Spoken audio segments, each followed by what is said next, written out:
उत्तर प्रदेश के सीतापुर से एक वीडियो वायरल हो रहा है जिसमें महंत बजरंग मुनि मुस्लिम महिलाओं को किडनैप और उनके साथ बलात्कार करने का थ्रेट दे रहे हैं, चेतावनी दे रहे हैं और इसके बाद national commission of women action में आ गया है, नोटिस जारी कर दिया गया है।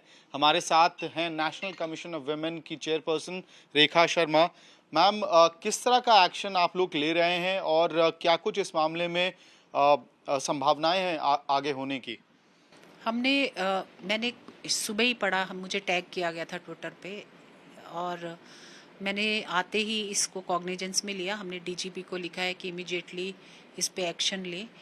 और मैं अभी सुना है, किसी मीडिया के द्वारा ही पता चला है कि उनको बुक कर दिया गया है, एफआईआर हो गई है उनके अगेंस्ट। ये एक अच्छा एक्शन है यूपी पुलिस का, जो तुरंत उन्होंने इस पे कार्रवाई की। मुझे लगता है ऐसे लोगों को अरेस्ट करना ज़रूरी है और इनको एक एग्जाम्पल बनाना ज़रूरी है, क्योंकि ये समाज में गंदगी फैला रहे हैं और अपने सो कॉल्ड गॉडमैन होने का फ़ायदा उठा रहे हैं।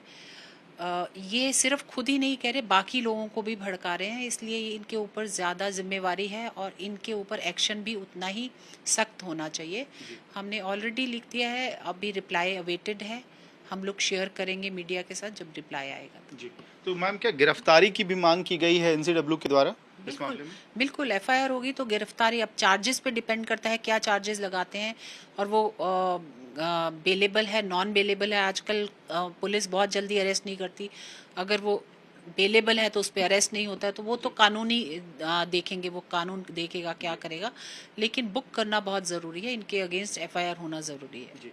एक आखिरी सवाल मैम, पिछले कुछ दिनों में हम लोग देख रहे हैं लगातार इस तरह से महिलाओं को टारगेट किया जा रहा है, चाहे वो सोशल मीडिया हो या इस तरह के भड़काऊ भाषण देके टारगेट किया जा रहा है, और उसमें भी एक स्पेसिफिक कम्युनिटी की महिलाओं को टारगेट करने का भी ट्रेंड देखा जा रहा है। तो क्या एनसीडब्ल्यू इसको लेके कोई विचार कर रहा है, किसी पॉलिसी को लेके, या केंद्र सरकार से बात की जाए या राज्य सरकारों से बात की जाए इस मामले पे? देखिए, हम सोशल मीडिया साइट्स को भी और प्लेटफॉर्म्स को भी बार बार इसके ऊपर हम उनसे मीटिंग्स करते हैं, बार बार उनको एडवाइजरी भी भेजते हैं, बार बार उनके काम की भी रिव्यू करते हैं। इसमें सिर्फ एक कम्युनिटी नहीं है, दोनों कम्युनिटी के लोग एक दूसरे की महिलाओं पे टारगेट करते हैं। दिस इज़ वेरी पेनफुल, क्योंकि फाइनली जो है महिलाएं ही टारगेट होती हैं, चाहे वो किसी भी रिलीजन की हो, किसी कम्युनिटी की हो।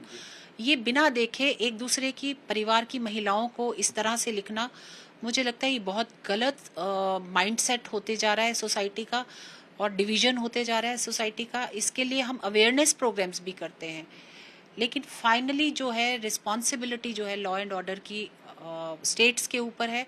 स्टेट्स को भी सोचना चाहिए कि किस तरह, और समाज को भी सोचना चाहिए, समाज के ऊपर भी है ये क्यों इतना डिवीजन और क्यों महिलाओं को ही टारगेट। मुस्लिम्स हैं तो वो हिंदुओं की महिलाओं को लिखेंगे, और हिंदू हैं तो वो मुस्लिम्स की महिला। फाइनली तो सारे देश की महिलाएं टारगेट हो रही है ना, आप रिलीजन में क्यों देखते हैं? तो हमें लगता है कि इस पे लेना चाहिए, स्टेट्स को सख्ती से लेना चाहिए ऐसे तरह के, चाहे रिलीजन कोई भी हो, उनको इस पे काम करना चाहिए और एक एग्जाम्पल बनाना चाहिए। अगर 2-4 लोग वो अच्छे से बुक कर लें और अंदर अरेस्ट कर दें, और जुडिशरी को भी देखना चाहिए, बहुत जल्दी बेल दे दी जाती है। आजकल बेल का सिस्टम ऐसा है कि बिना देखे आप उसको बेल दे देंगे, तो मुझे नहीं लगता कि इस पे फिर कोई फ़ायदा होता है इतना लंबा कार्रवाई करने का भी।